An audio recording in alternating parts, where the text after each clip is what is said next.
자, 최근 우리나라 국회 토론회에서 도저히 믿기 힘든 얘기가 나왔다고 합니다. 어떤 내용이냐면 앞으로 까딱 잘못하면 부모님의 재산이 상속이 될 때 그 액수가 4억 원까지로만 제한이 되고 나머지는 전부 다 국가가 가져갈 수도 있다라는 것입니다. 자, 민주당 의원이 주최를 했던 국회 토론회에서 실제로 나왔던 의견이고 또 실제로 이 말도 안 되는 법안이 발의될 가능성도 높다라고 합니다.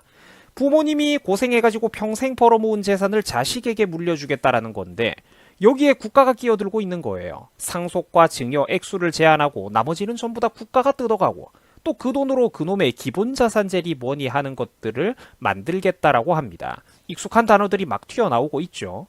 자, 정말입니다. 상속재산을 4억 원까지만 허용을 해주고 4억 원을 초과하는 액수에 대해서는 전부 다 국가에 귀속이 되어서 국민기본자산제라고 하는 이상한 법안을 실행하는 그런 재원으로 활용하겠다라는 겁니다. 결국 정말로 지금 우리나라에서 무서운 세상이 시작되려고 하고 있는 겁니다.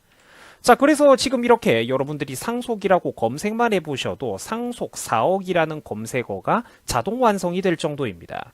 그리고 이 소식과 관련된 뉴스 기사 자료들도 소량이지만 나오고는 있을 정도죠. 자세한 소식을 저와 함께 알아보겠습니다. 자, 최근 이 믿을 수 없는 법안에 대한 이야기는 민주당 국회의원인 김두관 의원이 주최를 했던 국회 토론회에서 실제로 나왔던 발언입니다. 김두관이가 지금 기본자산제라는 것을 도입하고 추진하려고 하고 있습니다. 이런 자격 미달의 사람이 국회의원도 해먹고 심지어 가까운 과거에 경상남도 도지사까지 해먹었을 정도이니까 이게 참 우리나라 국민들의 정치의식 수준이 얼마나 낮은지 단적으로 알 수 있는 예시입니다. 한 정치인을 바라볼 때 그 사람의 말이나 생각, 정치 철학을 바라보는 게 아니라 그냥 언론을 통해 가지고 만들어진 그런 착한 편, 나쁜 편 이렇게만 생각을 하고 막연하게 단순하게 투표를 하는 국민들이 전국에 너무너무 많다라는 것이죠. 그래서 지금 이렇게 김두관의 이름을 검색만 해보셔도 김두관 4억, 김두관 상속 이게 지금 자동 완성으로 따라올 정도입니다. 최근 민주당 소속의 김두관 의원은 이른바 기본자산제라는 말도 안 되는 법안을 도입하는 것을 추진하고 있습니다. 지난달 5일에 김두관 의원이 양극화 시대에 왜 기본자산인가 라는 주제를 가지고 국회 토론회를 열었다라고 합니다. 그런데 문제는 그 내용이겠죠. 그리고 이미 주제와 제목만, 키워드만 보셔도 솔직히 한숨부터 나오는 분들 많으실 겁니다. 양극화, 기본자산, 국민들에게 퍼주자, 부자들한테 뜯어내자. 결국 이런 내용의 되풀이라는 것이죠. 그리고 실제로 저 토론회는 그런 얘기의 연장선이었습니다. 김두관이는 당시 이런 얘기를 했습니다. 오늘날 자산이 없이는 엄청난 고소득자가 아닌 이상 자산 형성이 어렵다. 뭐 여기까지는 맞는 말이라고 볼 수도 있습니다. 그런데 저런 말을 하는 저 사람의 뉘앙스도 우리하고는 전혀 다르고 그 다음부터가 영 찝찝하다라는 거예요. 신생아 명의로 정부가 1인당 2천만 원씩 계좌에 다이렉트로 꽂아주자, 이율도 퍼다주자, 성인이 되면 인출할 수 있도록 하는 방안을 구상하고 있다. 이런 소리를 지금 자랑스럽게 떠들어대고 있습니다. 자, 지금 우리나라는 안 그래도 정치가 개판이라 가지고 출산율이 많이 떨어지기는 했는데요. 그래도 평균적으로 대략 1년에 30만 명 가까이 되는 신생아들은 태어나고 있습니다. 자, 얘네들한테 1인당 2천만 원씩 주려면 해마다 매년 6조 원 이상의 재원이 필요합니다. 뭐 물론 이 사람들이 워낙에 예산을 많이 낭비하다 보니까 이 6조라는 돈이 이제는 별로 크게 느껴지지 않기도 합니다만 말이죠. 자, 그런데 어쨌든 큰 돈입니다. 그런데 이 돈을, 천문학적인 돈을 어디서 마련을 하겠습니까? 그렇죠. 결국은 부자들한테 내 힘으로 열심히 먹고 살 수 있는 중산층 국민들, 시민들에게 그 재산에서 뜯겠다라는 거예요. 부자들과 내 힘으로 먹고 사는 중산층들에게 재산을 뜯어가지고 결국 이들에게 나눠주겠다라는 겁니다. 사람을 재산으로 구분짓고 편가르기를 해서 또 인구수가 더 많은 쪽의 표를 얻어가겠다라는 것입니다. 대한민국의 정치 수준 정말 너무나도 참담하지 않습니까? 국가 100년 대계를 생각하고 정말로 국민과 국익을 생각하는 인간이 대한민국에 이미 실종이 되어버렸습니다. 이런 사람들이 다들 나 장관이요, 나 국회의원이요, 나 도지사요 거들먹거리고 다니고 있다라는 거예요. 자기들보다 수백 배 똑똑한 청년들 위해 이렇게 무능한 어른들이 국가 최상위 지도층으로 군림하면서 이 이상한 나라가 돌아가고 있습니다. 기형적으로 돌아가고 있죠. 자, 김두관 의원이 개최했던 국회 토론회에서 소위 진보적 학자라는 사람들이 끼리끼리 모여가지고 이런 소리를 주고받았다라고 합니다. 기본 자산액을 1억 원으로 설정하자. 이 기준은 지들이 마음대로 잡는 거예요.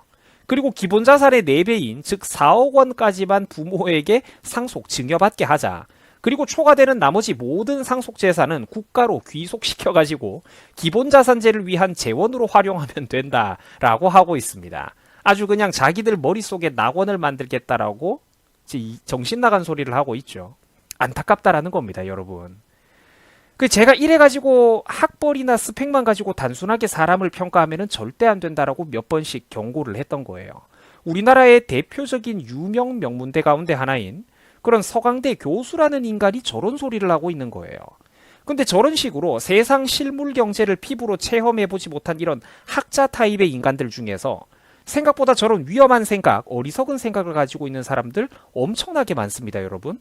대학 교수라고 해서 똑똑하고 세상에 통달한 거 절대 아닙니다.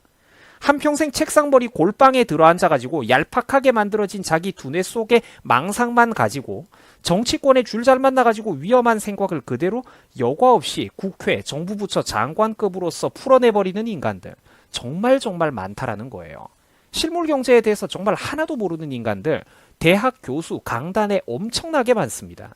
분명히 그 사람들이 명예는 가지고 있죠. 빛나는 화려한 학력, 타이틀은 가지고 있는데 실제 그들의 주장과 말의 내용을 보면 어설프기 그지없고 현실과는 완전히 동떨어져 있다라는 거예요. 우리나라에 이런 교수들이 정말 많습니다. 이게 얼마나 위험한 생각이냐면 예를 들어가지고 부모님이 평생 동안 벌어모은 재산이 10억 원일 경우 6억 원은 국가가 가져가겠다라는 겁니다. 4억만 상속을 해야 되니까요.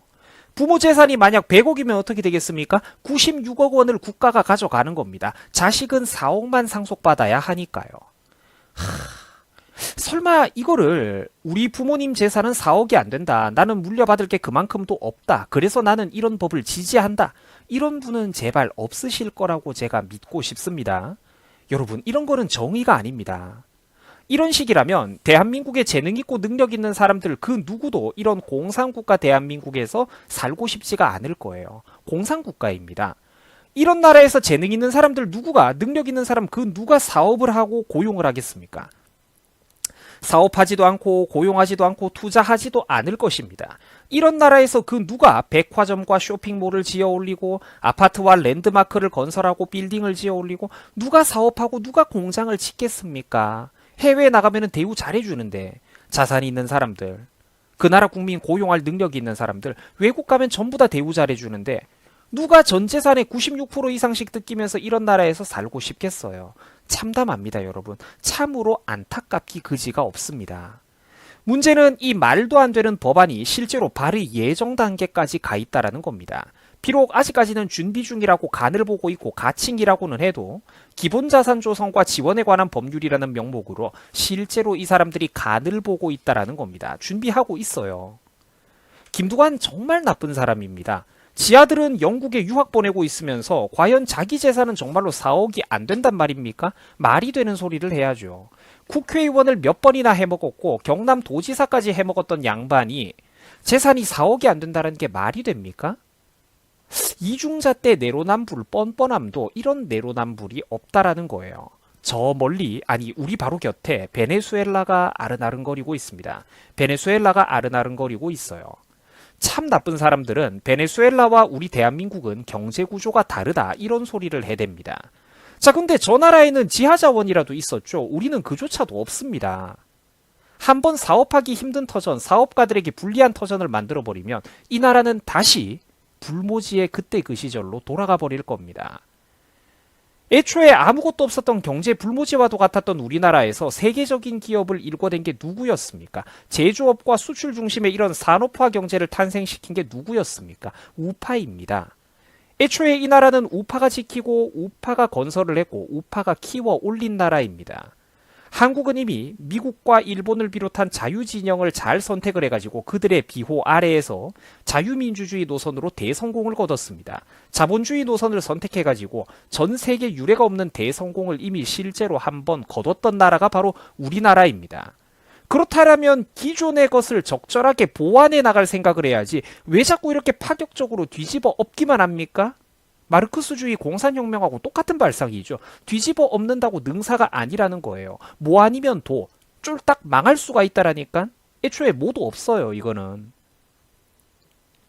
왜 자꾸 이렇게 파격적으로 뒤집어 엎기만 하면서 실패했던 나라들의 실수와 잘못을 그대로 반복하려고만 이 어리석은 나라가 하고 있는 걸까요? 참 안타까운 일입니다.